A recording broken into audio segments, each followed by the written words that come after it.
morning. Thank you, Gretchen. That was great. Hi, my name's Mike Cox. I'm on the board of Cedars, and as you may have known from last week, the board decided that at the beginning of all the services, the board's going to get up and do a few announcements about what's going on around Cedars. So I'm the designated board member today. So a couple things. First, you probably have seen the new COVID protocols in an evolving world, and we've started to loosen up a little bit in terms of masks and other things. And you can read about the specific details in the Beacon. And not a warning, but just as we all know, things can change. And so we're going to be monitoring that and providing information on that. Second, I would like to welcome our new Faith Formation and Music Coordinator, Archer Phillip. Yay! Thank you, Archer. Yeah, come on up, Archer. Why not? You're here. You should say a few words. Yeah. So you want to just say hi? Hi. My name's Archer Phillip. I just started in this position last week, but I'm very excited to work with some of you very closely and to get to know all of you, hopefully. Thank you for welcoming me. I've been a part of this church for quite a while, but very excited to do some good work with you good people. Thank you, Archer. And we're excited to have Archer here, and Reverend Zachary really is excited to have Archer here.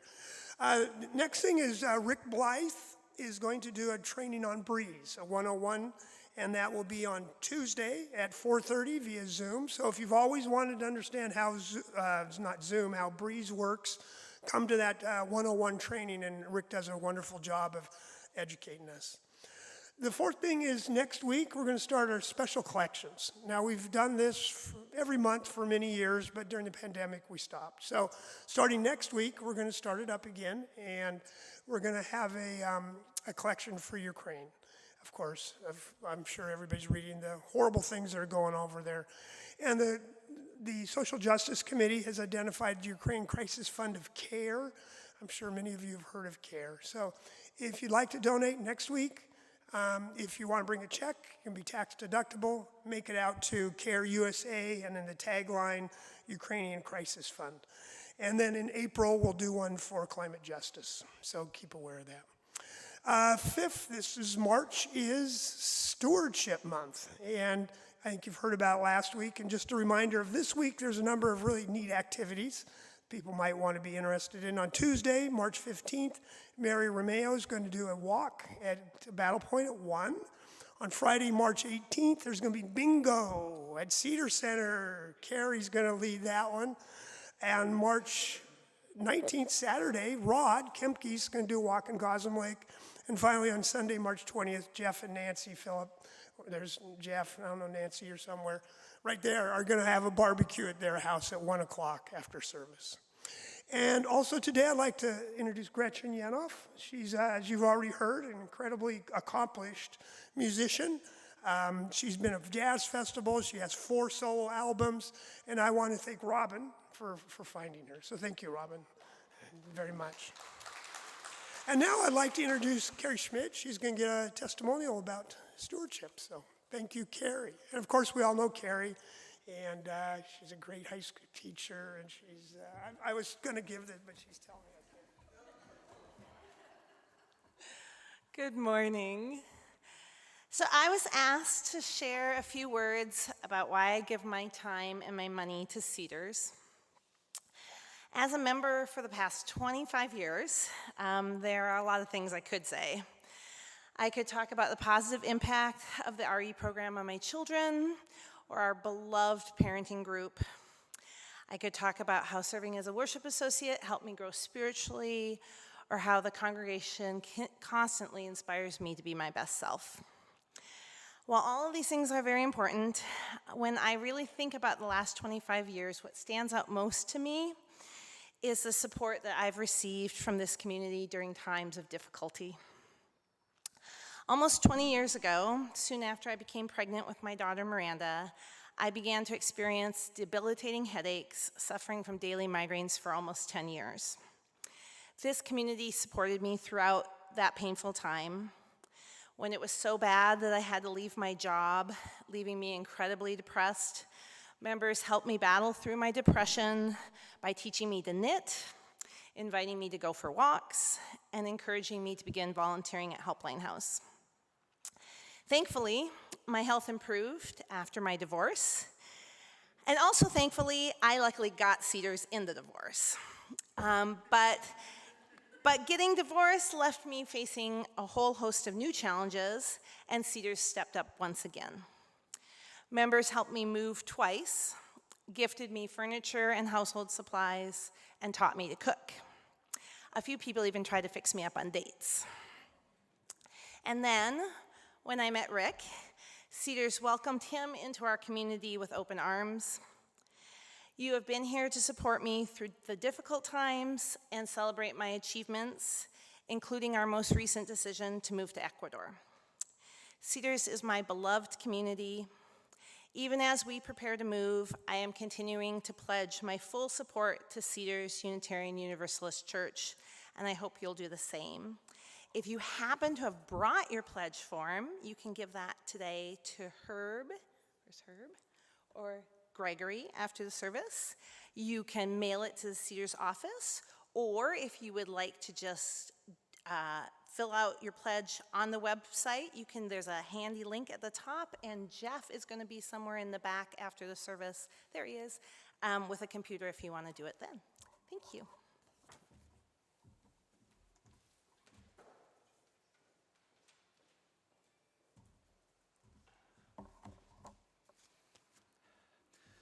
Good morning, and welcome to Cedars Unitarian Universalist Church. My name is Gregory Cook, and I'm pleased to be serving as worship associate this morning alongside our minister, the Reverend Zachary Vinson. I'm honored to be standing here immediately after Carrie, who I have known since our 23 and 24-year-old children became friends in the second grade. And while she and I have both spent a fair amount of time on this podium, I think this is the first time we've done it on the same day. We each have our reasons for being here and supporting this community. Carrie, thank you for giving voice to a few of those reasons. Thanks to the sound team and the tech team for making this service available to all of us here in this room, as well as people in the wider world online. Also, thanks to the setup team for turning this elementary school gymnasium into a sanctuary. Before we move further into the service, let us pause to acknowledge that members of our congregation occupy the ancestral, traditional, and contemporary lands of the Coast Salish tribes. The homelands of the Suquamish, Duwamish, Klallam, and Chimicum people were ceded under duress through the Point Elliott and Point No Point treaties. We affirm the indigenous sovereignty, both past and present. This acknowledgement does not substitute for the need to build authentic relationships with modern-day members of these tribes and learn about their living culture and history. Cedars is committed to being a welcome and inclusive community. In all the beauty of languages, cultures, and skin tones that come together in your uniqueness, we welcome you. In all the ways you experience and express gender, in the beauty of who and how you love, we welcome you. With all the religious and ethical traditions that inform your spiritual life, we welcome you. You are invited to join us today and always with an open mind, a loving heart, and willing hands. Now, let us prepare for the service by listening to the prelude, Waves Wash Over Us, composed and performed by our guest, Gretchen Yanover.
Good morning.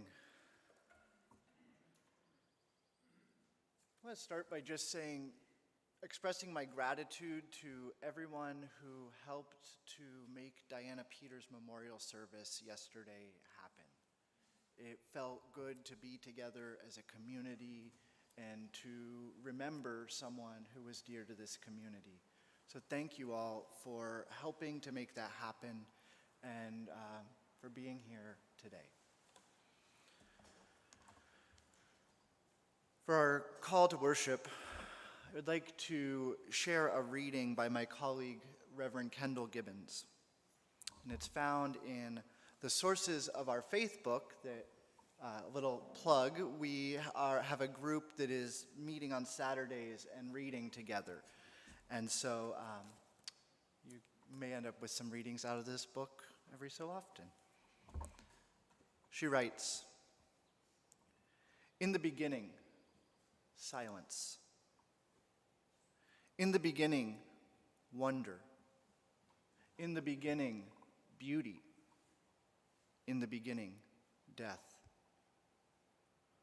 Holy the mystery, holy the journey, holy the hour of prayer. Blessed and merciful, blessed and generous, sacred as simple air.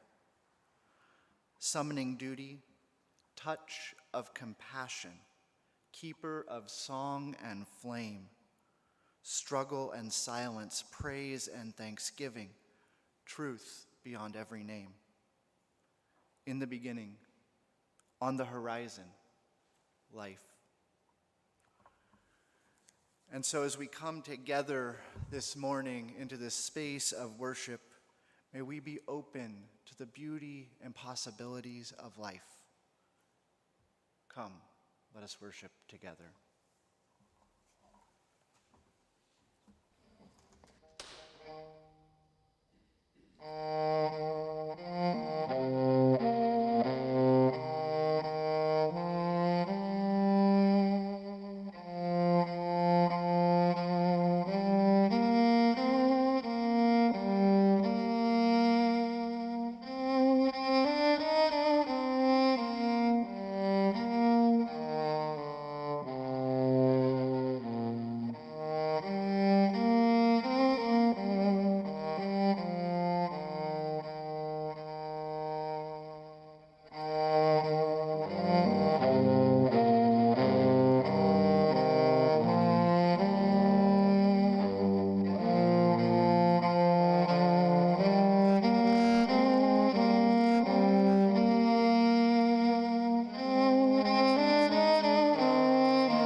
I considered some of the sources of my inspiration, wisdom, and spirit. Let me provide a few examples. There is a line from a novel that informs the way that I think about the death penalty. The novel is The Lord of the Rings by Tolkien. In it, Frodo says that the creature Gollum should have been killed, and Gandalf responds, "Many that live deserve death, and some that die deserve life.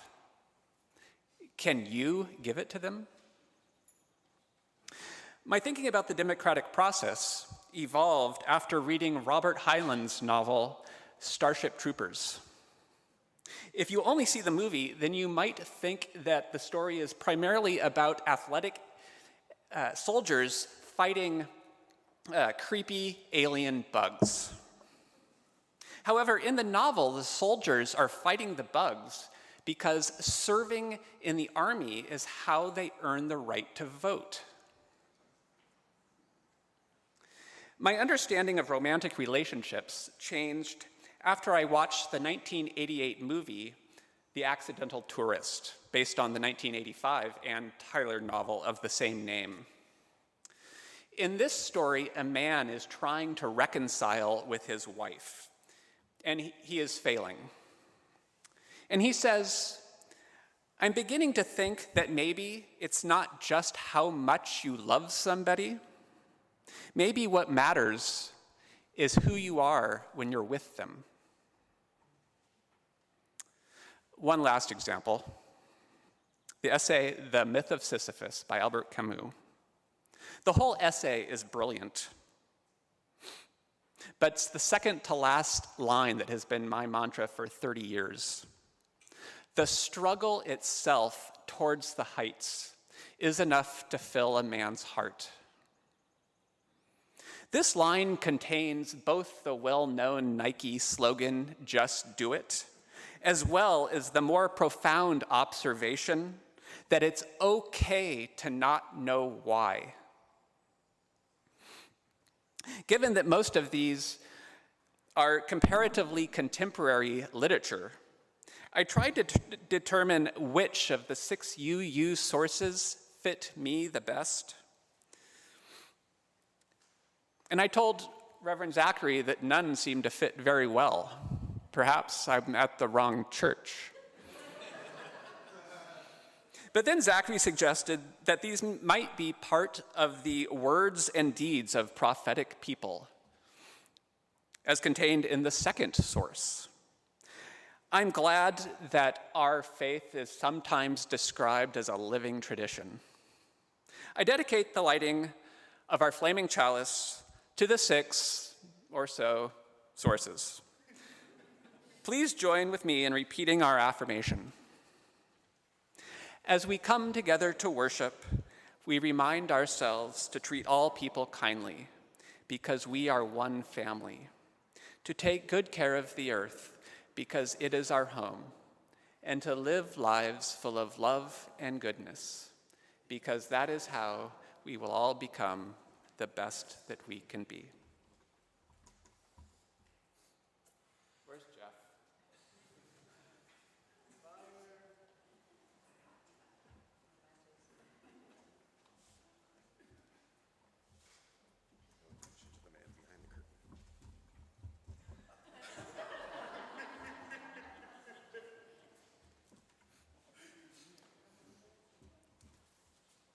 We'll get that in a moment. Okay. Maybe while you're finding the matches, we can imagine the chalice is lit, and I'll start our time for all ages.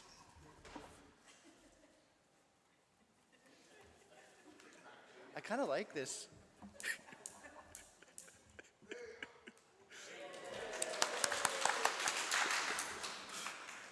And now's when I blow it out. So, we are a people who affirm the democratic process and the way we do things.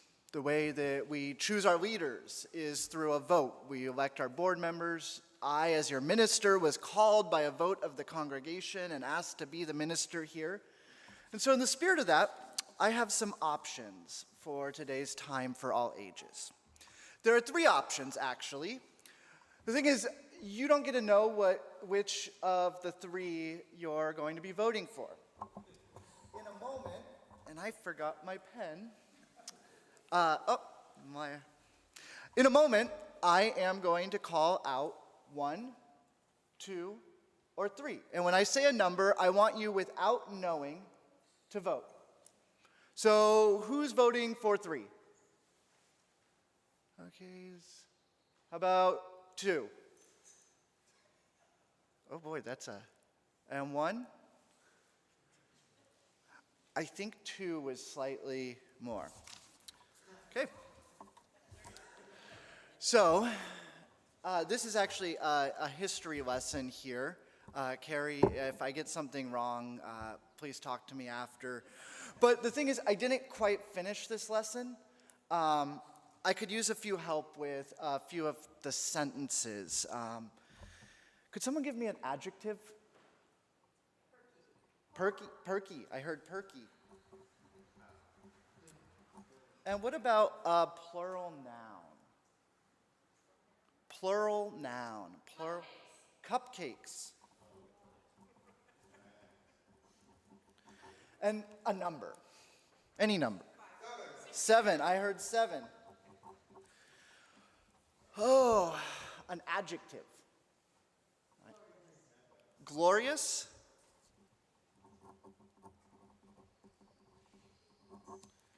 And a name of a country. Angola. Another number? 40. I heard 42 first. An adjective. Squirrely.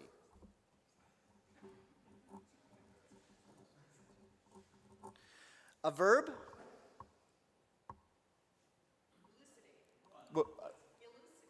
Elucidate.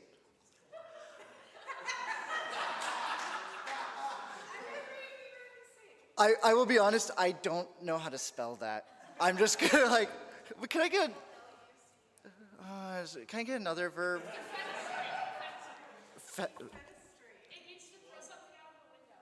Fenestrate?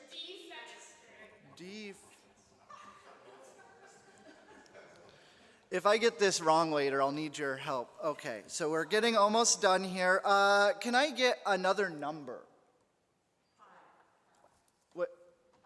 Half. Oh, 1/2. Or is it, or 0.5? Just, what's that in metric? An adjective. Sparkly. And a name, a proper noun. Michael. Awesome. And a verb.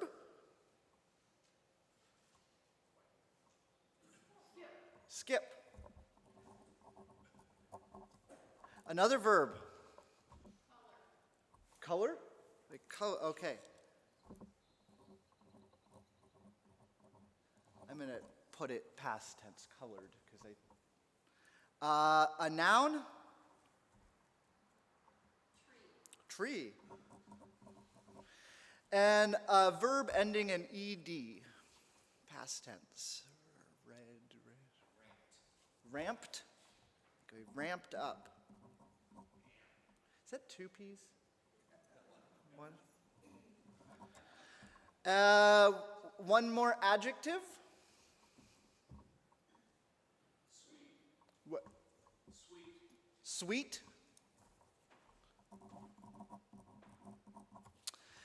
And one more number. 4. So I've been doing some reading recently and about the founding of our country. And so this is actually my essay about the signing of the Declaration of Independence. The Declaration of Independence is a perky document because it meant the cupcakes of the 7 colonies decided to be glorious from Angola. In the year 42, the squirrely Congress decided to defenestrate 1/2 of the leaders to write the Declaration of Sparkly. They agreed to have Michael Jefferson skip the document and colored it to Congress after that. After much debate, the leaders of each tree ramped the Declaration of Sweet on July 4th, 1776. Was that about how it happened, Carrie? So I'll let you in on a little secret. Earlier when I had you vote, no matter what, we were doing this one. I'll leave you to ponder what all of that means as we have some interlude music here.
A few weeks ago, during our spiritual moment, we took some time to engage in a loving kindness meditation. And I found myself throughout that week remembering that moment, coming back to it, and it felt good to me. And since we're here again, as we are every week, I thought we might engage in a little bit more of the metta meditation, followed by some words of prayer by Reverend Lynn Cox. So let's start by just however you're most comfortable, letting yourself just relax in your chair, or if you're standing, letting your shoulders drop down, and take a breath.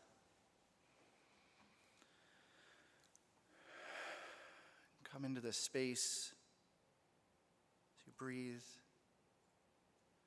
and taking one of your hands, whichever hand you feel most comfortable, just place it on your heart. Feel the beat of your heart under the palm of your hand as you breathe. And repeat after me. May I be filled with loving kindness. May I be filled with loving kindness. May I be filled with loving kindness. Now with your other hand, just however you feel, extend it out or hold it up or in your lap. And imagine everyone else in this room and the connections that we share, the people in our life who aren't here, the people who are participating online. Just imagine sending love to them. And repeat after me. May you be filled with loving kindness. May you be filled with loving kindness. May you be filled with loving kindness. Now with both hands, just like you're receiving a great gift from the room around us, all of us gathered.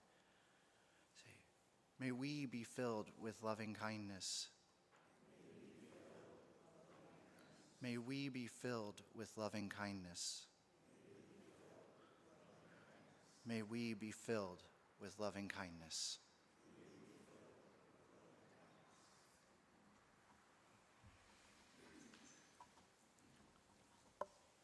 Spirit of life, who draws us together in a web of holy relationships, make your presence known with us and in us and among us. Remind us that we are not alone in history. Ignite us with the courage of the living tradition. Remind us that we are not alone in entering the future. Anchor us with patience and perseverance. Remind us that we are not alone in our times of grief and pain. Comfort us with your Spirit, manifest in human hands and voices. Remind us that we are not alone in joy and wonder. Inspire us to honor and extend the beauty we find in this world. Divine music of the universe, let our hearts beat in diverse and harmonious rhythms, cooperating with an everlasting dance of love. May we move with the rhythms of peace. May we move with the rhythms of compassion. May we move with the rhythms of justice. Source of stars and planets and water and land, open our hearts to all of our neighbors. Open our souls to renewal of faith. Open our hands to join together in the work ahead. So be it. Blessed be. Amen.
Riches I heed not. These are words from the hymn, Be Thou My Vision.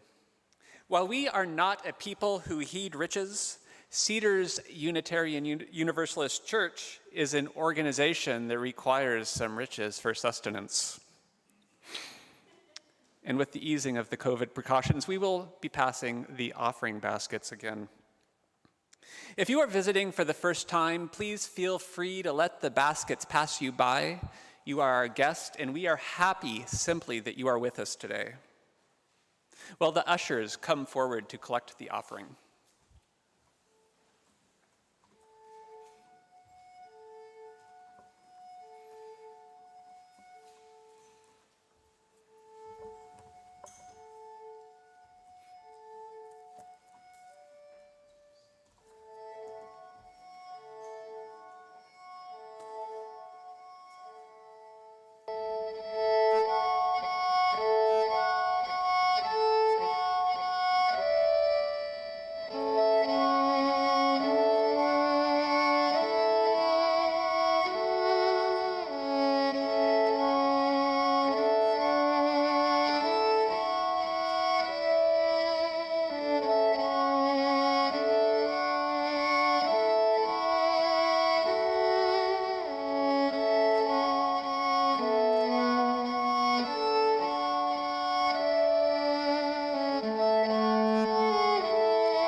Thank you for your gifts.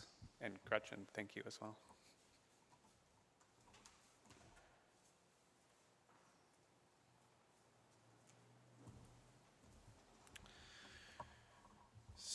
Over the last year, since about this time last spring, one of my goals that I've been working on is trying to deepen my own personal spiritual life. I think last spring there was a lot happening, and I remember I had a moment where we had some conversations about what was possible, what was sustainable, and one of the things I learned about myself in that time was I needed a deeper well to draw from. I needed a deeper well to draw from. Since that time, I have been working regularly with a spiritual director who is kind of like a counselor for your relationship with the holy. Someone I meet with about once a month on Zoom, and we talk about my prayer life. We talk about my meditation. We talk about where I'm finding renewal and meaning amidst all of the things that are happening in my daily life. As part of this deepening of spirituality, I also began participating in a group this past September. It's a group of other Unitarian Universalist religious professionals, so it's music directors, ministers, office administrators from churches all over North America. We have a few in Canada even, who gather every 2 weeks for 2 hours on Zoom. And we make use of a specific curriculum. It's a curriculum developed called Wellspring. And Wellspring it's an organization who develops these curricula that are designed to help Unitarian Universalists deepen their sense of spirituality, to deepen our sense of connection with whatever it is that brings us meaning. They define spirituality very broadly, as I think is appropriate, because spirituality is personal. It's going to be broad. They have a program that focuses on reflecting on social justice and social action in relation to spirituality. How do you ground the social work you're doing in religious life? They have a program focused on exploring the intersection of art and the sacred. Where does art come into religion? There's one that explores our 7, now soon to be possibly 8 principles of Unitarian Universalism, and asks you where these principles can be applied in your daily life. I think that's the curriculum most people who do Wellspring are familiar with. I would say in general, my impression is most Unitarian Universalists know the principles and are familiar with the principles and relate to the principles. But there's another feature of our liberal faith that I think oftentimes eludes people.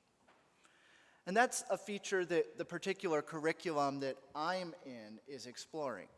And that's the sources of our Unitarian Universalist faith. Those wells that we draw inspiration from.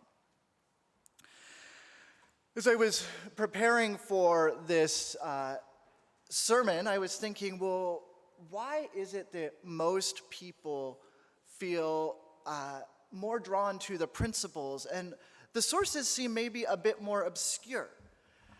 And I was remembering a conversation I had recently with someone here at Cedars, and they had shared that they became a Unitarian Universalist after reading the 7 principles and saying they couldn't find one principle they disagreed with. That something about these statements expressed the ethical way that they felt called to engage the world. And I think that's common. We're a people, our first principle says we believe in the inherent worth and dignity of every person. We believe that everyone matters. That no matter what you do, good or bad, that you still have worth and dignity. That principle, when applied in our life, changes the way we interact with people. I earlier talked about our democratic process with our example of voting.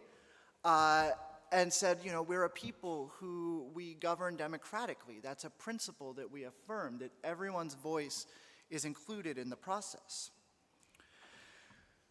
As I was thinking about this, I realized our principles are a set of sort of guidelines, an ethical guidelines that tell us how to engage in the world, tell us maybe how to act, how to be together.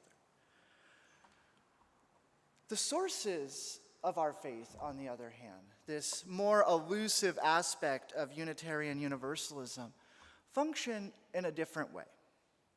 So each of you who has an order of service, you'll see printed on the back this week, there are the sources of our faith. And you can see that we draw from a very large tradition. And you'll see there that, in our sources of faith, we draw from that direct experience. In our tradition, that's where we get the transcendentalists come in. I was talking earlier with Allison about Barry Andrews' book and the transcendentalist history we share. We draw from the words and deeds of prophetic people, as Gregory talked about in his reflection. We draw inspiration from where our tradition draws its roots, which is in the Jewish and Christian traditions that were the original expressions of Unitarian and Universalism before we became Unitarian Universalists. We draw from the world's religions, from science, from any number of things that inspire us. And what I realized is why I think that the sources feel a bit more obscure is they're not so much telling us how we should be in the world, how we should move in the world. They're more providing us resources that help us to understand why we believe those things.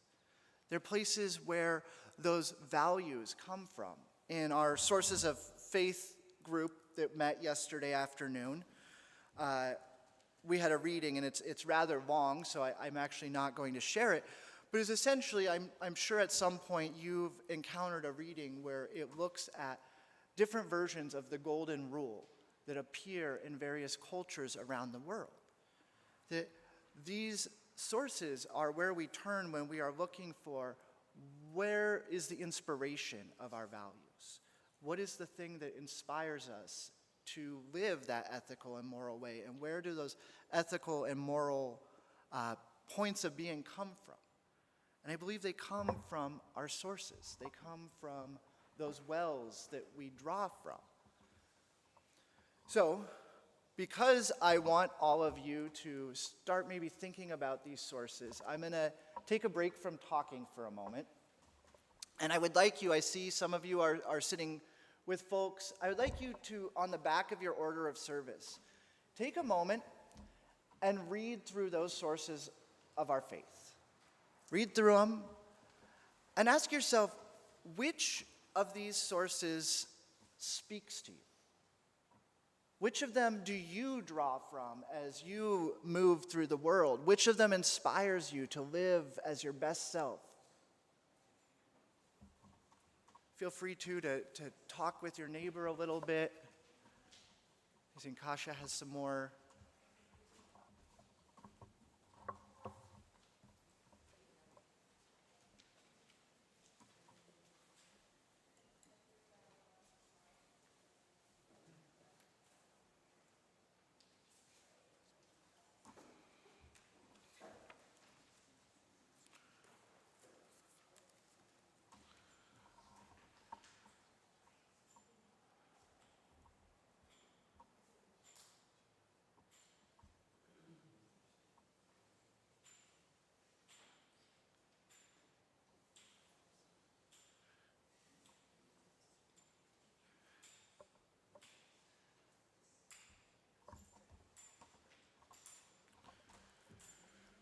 So, we've had a moment, and I'm trying to be a little more interactive as we come back together, but also I'm curious where all of you are at.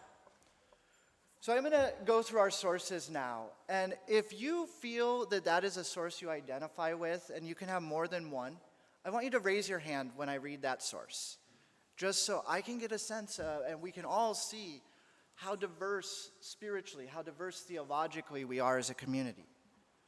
So our first source says, direct experience of that transcending mystery and wonder, affirmed in all cultures, which moves us to a renewal of spirit and openness to the forces which create and uphold life. Who feels drawn to that direct experience? Good. So the words and deeds of prophetic people, which challenge us to confront powers and structures of evil with justice, compassion, and the transforming power of love. Inspired by the prophetic people. See Gregory's hands up. Wisdom from world's religions, which inspires us in our ethical and spiritual life. It's drawing from the world's religions.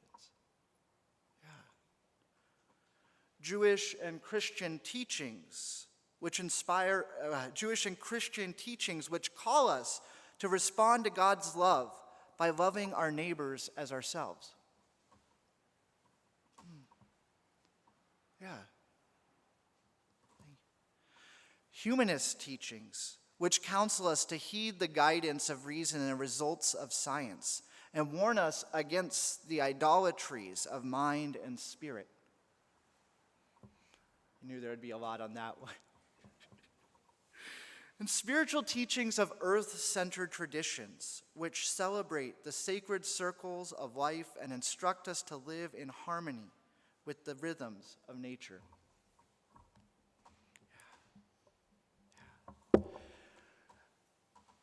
We are a tradition that draws from many wells, and I don't know of many different churches that do that.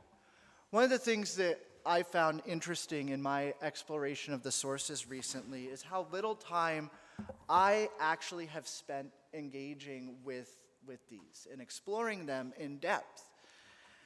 And what's interesting in that for me, in that observation, is that it was actually the 6 sources that drew me to Unitarian Universalism.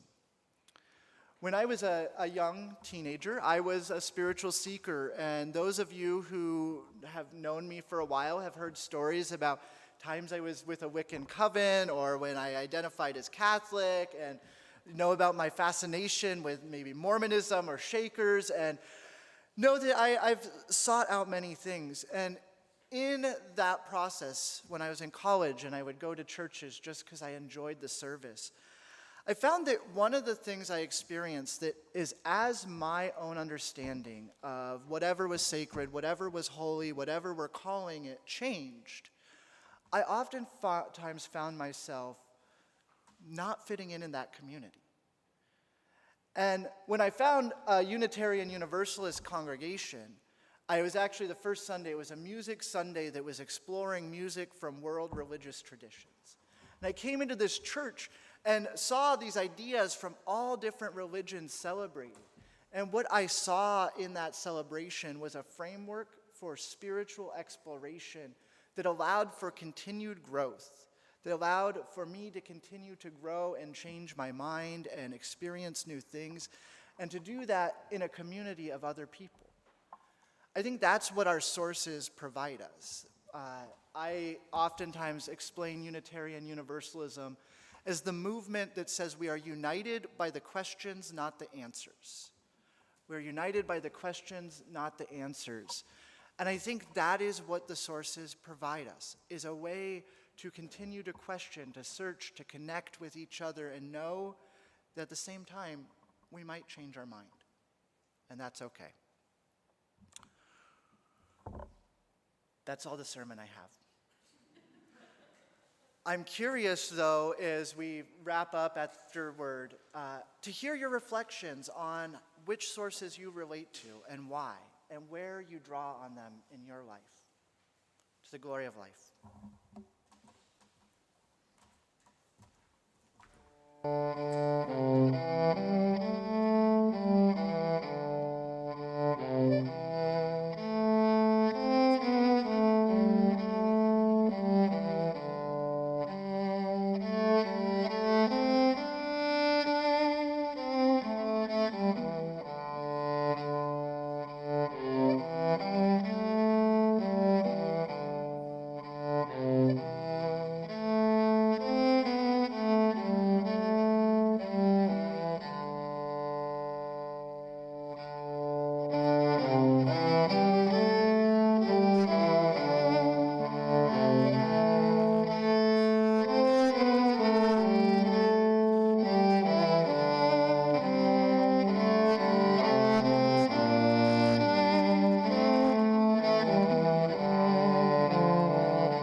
Please repeat after me as we extinguish our flaming chalice. We extinguish this flame, but not the light of truth. The warmth of community or the fire of commitment. These we carry in our hearts until we are together again.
Thank you.